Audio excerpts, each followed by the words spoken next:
What's up guys, Sennheiser the Droid Motor X. Today we're going to be taking a look at the Sennheiser AVX ME2 mic system. Now Sennheiser was nice enough to send me this mic setup for review, and I'm really grateful because my sound quality has really improved over the past couple of weeks. I'm sure you guys can tell just how much that it has improved. So lucky for me, Sennheiser saved my audio on this channel with this AVX ME2 microphone system. My favorite feature of this microphone is the fact that it is just plug and play, it works. I'm not an audio pro, and so for me, this is the perfect setup. Basically, it has a cold shoe mount, it has a 3.5mm headphone jack that's included. I can just plug it into my phone.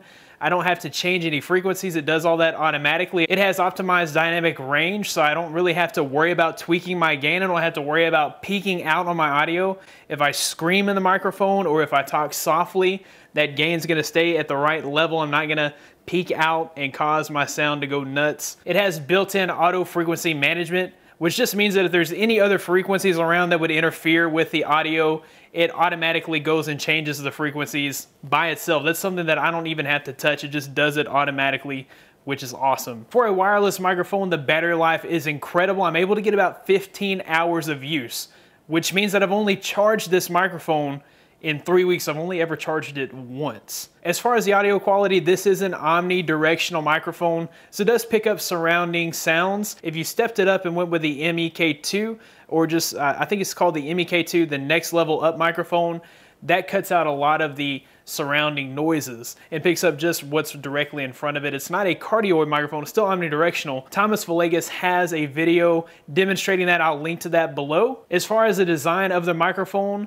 the receiver that mounts to your camera is very small, very compact. It's not going to get in the way of anything else. It will connect to DSLRs or camcorders. It swivels, so it's not going to get in the way of other components that you may have attached to your camera.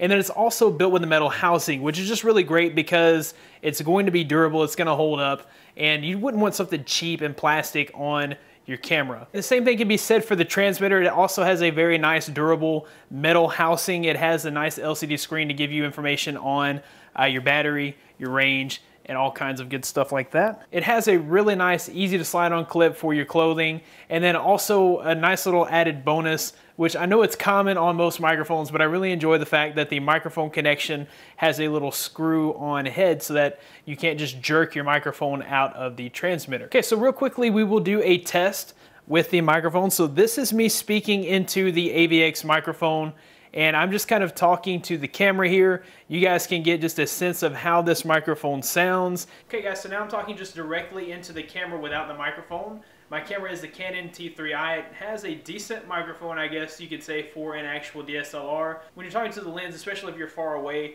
it doesn't pick up very well. Okay, so next we're gonna take the camera outside. We're gonna do a little bit of a range and distance test. The manual says that the range is good for up to 30 meters. That's about 100 feet. Give or take. We'll see just how well this does. So right now I'm standing about 10 feet away from the camera, and you should be able to hear me nice and clear, nice crisp audio right now. We're gonna test this thing to the max. So right now I'm gonna back up to about 25 feet. This should still be nice, clean, crisp audio. So we're at about 25 feet right now, and everything should still be perfectly good and fine. So we're gonna move it back about 25 more feet and test the audio from there. All right, so now we're at about 50 feet, and you guys can see that the distance is growing large here, but the audio should still be nice, clean, crisp audio with no distortions and no defects whatsoever. All right, so this is 75 feet, and once again, the audio should be nice, clean, crisp, clear audio.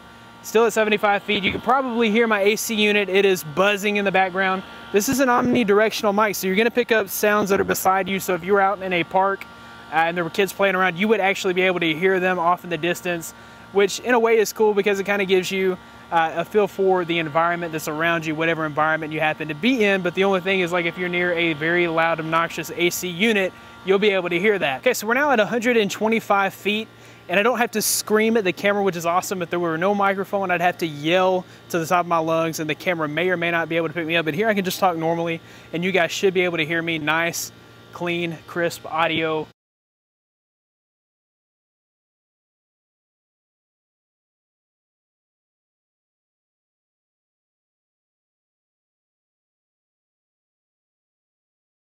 All right, guys, that about wraps it up for the Sennheiser AVX ME2 lavalier microphone kit review. If you like this video, be sure to give it a big thumbs up. You can find more of me at droidforums.net. I do some writing over there. You can also find me at news.highonandroid.com. Sometimes I do some writing at my own personal website, droidmotorx.com. Of course, you can find lots and lots of video content on this channel, so make sure that you are subscribed for that. Follow me on Twitter at droidmotorx. Thanks, guys, for watching. Be blessed. I'll see you in the next one.